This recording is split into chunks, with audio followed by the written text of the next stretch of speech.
Hey everybody, it's Master Gallengeist here, bringing you my review of Steve Rogers' Captain America issue 4. So, overall this issue wasn't bad, but it's still continuing the trend of what I call just making some heroes kind of dicks.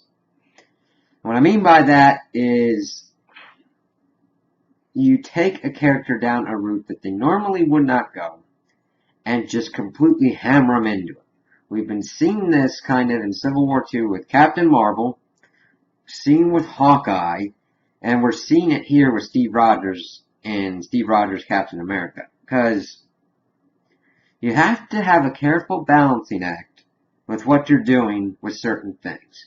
You've got to make sure that when somebody takes a stance on something, like Captain Marvel with trying to prevent crimes, you don't make it completely hardline to the point where you cannot reasonably defend that choice.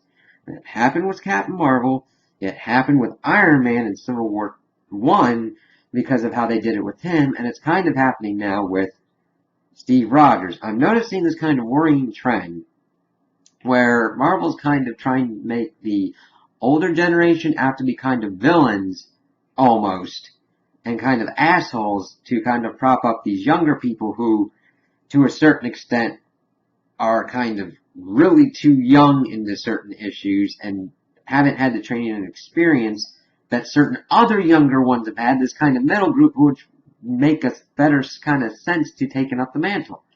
But that's kind of its own issue, but it really shows through here because it is important when you take a concept of, like, making Steve Rogers a Hydra agent. If you make him act out of character, it has this cognitive dissonance that's going to happen. Because Steve, up until these points, have always acted trying to be in the best interest of freedom and all that kind of stuff.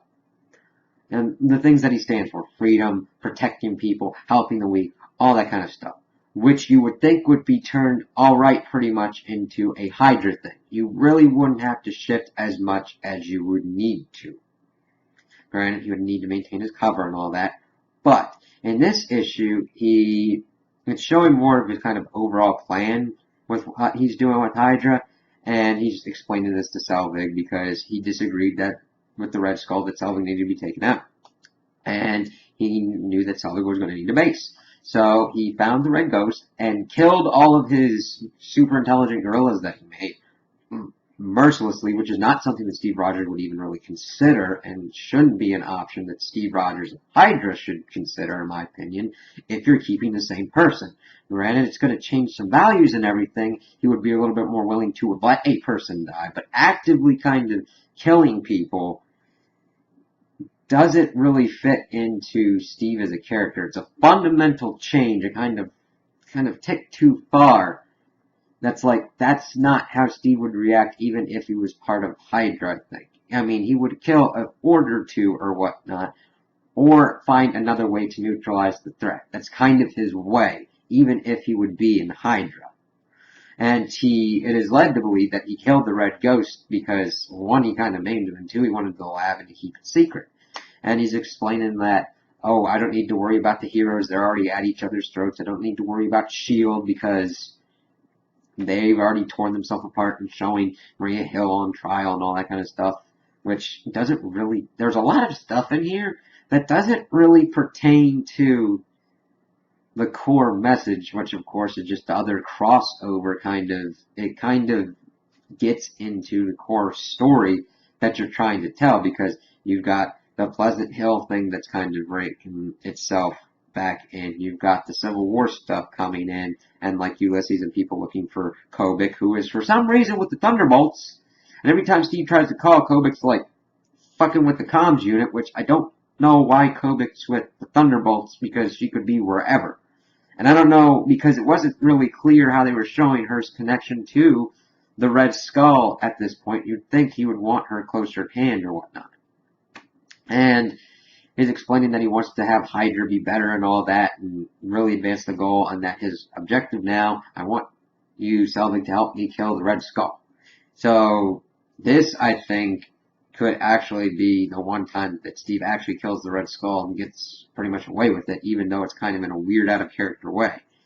Because it's kind of moving almost towards what I was thinking about in other issues, and that Steve might be making his own kind of more perfected Hydra that kind of follows his values a little bit more closely. We also got to see more of the flashbacks. His mother was convinced that they had killed her husband, and then I don't know if she was killed or she was knocked out, but she was going to leave with Steve. They did something and they captured Steve and led to this. I don't know what is going to be coming out of this, unless there's some key that Steve's got something up his sleeve or whatnot, but I don't know where it's going. And I'm excited for that, but the Flash, it's almost like what I'm talking about, like with Arrow, the TV show. I don't know what these flashbacks are doing now other than what they did with the reveal.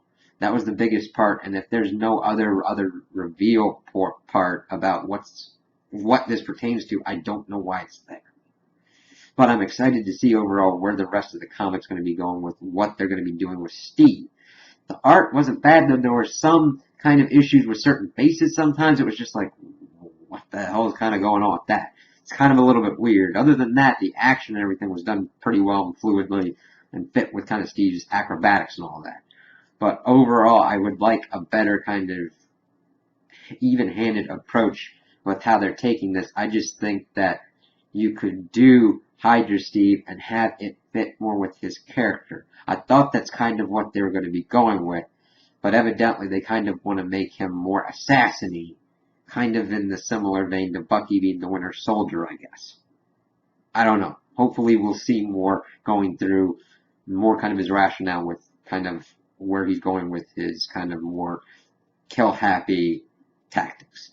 So those are my opinions on the issue. Tell me what you guys think in the comments below. If you liked it, if you didn't like it, if you agree with me, if you disagree with me. Also, like and subscribe, and I hope you have a good day.